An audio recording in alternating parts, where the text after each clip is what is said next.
இந்திய கௌரவ பிரதமர் நரேந்திர மோடி அவர்களுக்கான உத்தியோகபூர்வ வரவேற்பு வைபவத்தில்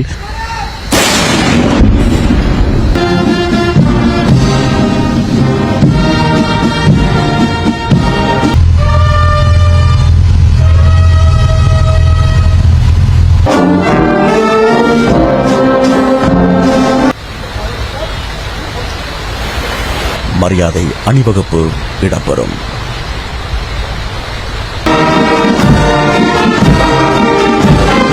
பாரத தேசத்தின் கௌரவ பிரதமர் நரேந்திர மோடி அவர்களுடைய வருகை இப்பொழுது இடம்பெறுகின்றது. கொழும்பு 7 அமைந்திருக்கின்ற சுதந்திர சதுக்கத்தில் அவருக்கான உத்தியோகபூர்வ வரவேற்பு வைபவம் சிறந்த முறையில் ஏற்பாடு செய்திருக்கின்றது. பாரத தேசத்தின் கௌரவ பிரதமர் நரேந்திர மோடி அவர்களை இலங்கை ஜனநாயக சோசலிச குடியரசின் கௌரவ ஜனாதிபதி அன்ருகுமார் திசாநாயக்க அவர்கள் இப்பொழுது வரவேற்க உள்ளார்கள். இலங்கை திருநாட்டின் அமைச்சர்களும் அதேபோல இந்தியாவிலிருந்து கௌரவ பிரதமரோடு வருகை தந்த வெளியுறவு அமைச்சர் எஸ் ஜெய்சங்கர் அவர்கள் உட்பட உயர்மட்ட குழுவினரும் இங்கே ஒன்று கூடியிருப்பதை நாங்கள் காணக்கூடியதாக இருக்கின்றது. அத்தோடு முப்படையின் தளபதிகள் மற்றும் முப்படை வீரர்களுடைய மரியாதை அணிவகுப்பும் இந்த வேளையில் பாரத தேசத்தின் கௌரவ பிரதமர் நரேந்திர மோடி அவர்களுக்கு வழங்கப்படவிருப்பதை நாங்கள் நினைவுபடுத்துகின்றோம். கடந்த டிசம்பர் மாதம் அன்ருகுமார் திசாநாயக்க ஜனாதிபதி அவர்கள் இந்திய தேசத்துக்கு உத்தியோகபூர்வ விஜயம் மேற்கொண்டது யாவரும் அறிந்த விடயம். அதன் பின்னதாக விடுக்கப்பட்ட அழைப்பின் பேரிலே பாரத தேசத்தின் கௌரவ பிரதமர் நரேந்திர மோடி அவர்கள் உத்தியோகபூர்வ விஜயம் ஒன்றினை இலங்கைக்கு மேற்கொண்டிருக்கின்றார். 3 நாள் உத்தியோகபூர்வ விஜயமாக இந்த விஜயம் அமைகின்றது. அந்த வகையிலே இந்த விஜயத்தினூடாக நாட்டினுடைய பொருளாதாரம் மீள கட்டியெழுப்பப்படும் என்பதே அனைவருடைய எதிர்பார்ப்பாகவும் அமைந்திருக்கின்றது. இலங்கைக்கும் இந்தியாவுக்கும் இடையில் இருக்கின்ற பல நூற்றாண்டு கால நட்புறவை அந்த உறவை உறுதிப்படுத்துகின்ற வகையிலே இந்த விஜயம் அமையும் என்பதில் மாற்று கருத்துக்கு இடமில்லை. ஆகவே பாரத தேசத்தின் கௌரவ பிரதமர் நரேந்திர மோடி அவர்கள் இப்பொழுது கொழும்பு 7 அமைந்திருக்கின்ற சுதந்திர சதுக்கத்துக்கு வருகை தருவதை நீங்கள் காணுகின்றீர்கள். தேசிய அலைவரிசை ஊடாக நாங்கள் இதனை உங்களுக்காகவே நேரடியாக அஞ்சல் செய்கின்றோம். இம்மோடு இணைந்து பல சகோதர அலைவரிசைகளும் சமூக ஊடகங்களும் இவற்றினை மக்களுக்காக வழங்கி வண்ணமாக இருக்கின்றார்கள். ஆகவே நரேந்திர மோடி அவர்களுடைய இந்த வருகை சர்வதேசம் முற்று பார்க்கின்ற ஒரு முக்கியமான ஒரு தினமாக விடயமாக அமைகின்றது. அந்த வகையிலே ஏற்கனவே பல நிதி உதவிகளை நமக்கு இந்திய நாடு வழங்கியிருக்கின்றது. மீண்டும் நாங்கள் பொருளாதாரத்தில் மீளெழுச்சி பெற வேண்டிய ஒரு முக்கியமான தேவைப்பாடு இருக்கின்றது. ஆகவே அதை பிரதிநிதித்துவப்படுத்தக்கூடிய வகையிலேயே இப்பொழுது பாரத தேசத்தின் கௌரவ பிரதமர் நரேந்திர மோடி அவர்களுடைய வருகை அமைந்திருக்கின்றது. நேற்றிரவு கட்நாயக்க சர்வதேச விமான நிலையத்தை வந்தடைந்த பிரதமர் அவர்களுக்கு இப்பொழுது உத்தியோகபூர்வமான வரவேற்பு சுதந்திர சதுக்கத்தில் இப்பொழுது இடம்பெறுவதை நீங்கள் திரையில் காண்கிறீர்கள்.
பிரதமர் அவர்களுக்கான 19 மரியாதை வேட்டுக்கள் இப்பொழுது தீர்க்கப்படுகின்றன.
உத்தியோகபூர்வ வரவேற்பு வைபவம் இப்பொழுது கொழும்பு 7 சுதந்திர சதுக்கத்தில் இடம்பெறுகின்றது.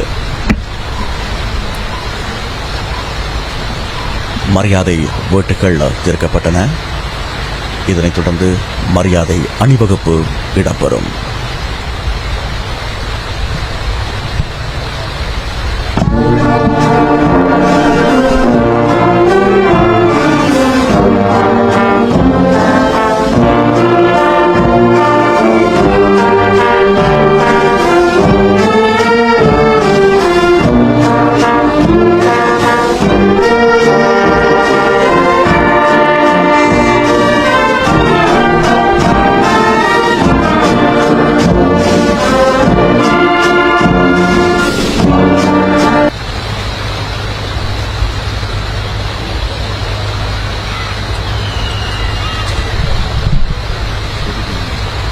இந்திய பிரதமர் நரேந்திர மோடி அவர்கள் கடந்த 10 ஆண்டுகளுக்குள் இலங்கைக்கு விஜயம் செய்கின்ற 4வது சந்தர்ப்பம் இதுவாக அமைகின்றது.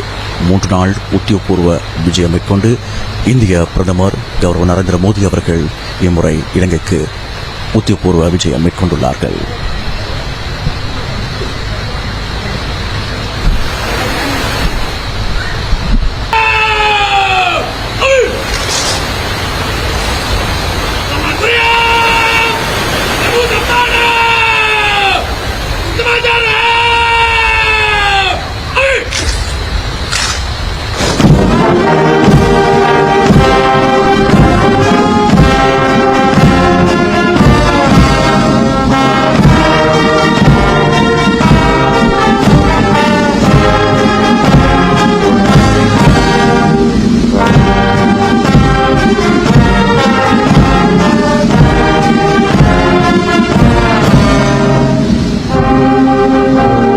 இந்திய கௌரவ பிரதமர் நரேந்திர மோடி அவர்களுக்கான உத்தியோகபூர்வ வரவேற்பு வைபவத்தில் இலங்கை ஜனநாயக சோசலிச குடியரசின் கௌரவ பிரதமர் உட்பட அமைச்சர்களை இப்பொழுது அறிமுகப்படுத்தி வைக்கின்ற சந்தர்ப்பத்தை நீங்கள் திரையில் காண்கின்றீர்கள். அதேபோல இந்தியாவிலிருந்து வருகை தந்திருக்கின்ற இந்திய வெளியுறவு அமைச்சர் கலாநிதி எஸ் ஜெய்சங்கர் உட்பட உயர்மட்ட குழுவினரையும் இலங்கை திருநாட்டின் ஜனாதிபதி அன்ருகுமார் திசாநாயக்க அவர்களுக்கு கௌரவ பிரதமர் நரேந்திர மோடி அவர்கள் இப்பொழுது அறிமுகம் செய்து வைப்பார்கள்.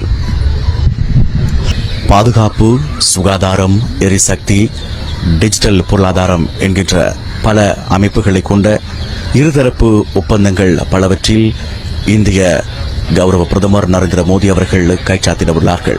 அதனைத் தொடர்ந்து இன்று அரச பிரதிநிதிகள், எதிர்க்கட்சி பிரதிநிதிகள் மற்றும் வடக்கு கிழக்கில் இருக்கின்ற தமிழ் மக்கள் பிரதிநிதிகள் மற்றும் மலையக மக்கள் பிரதிநிதிகளை கௌரவ பிரதமர் நரேந்திர மோடி அவர்கள் சந்திக்க உள்ளார்கள்.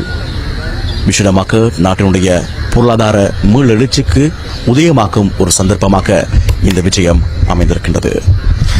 இந்திய பிரதமர் கௌரவ நரேந்திர மோடி அவர்களுக்கு உத்தியோகபூர்வ வரவேற்பு வைபவம் கொழும்பு 7 அமைந்திருக்கின்ற சுதந்திர சதுக்கத்தில் வெகு விமர்சையான முறையிலே இடம்பெற்றது.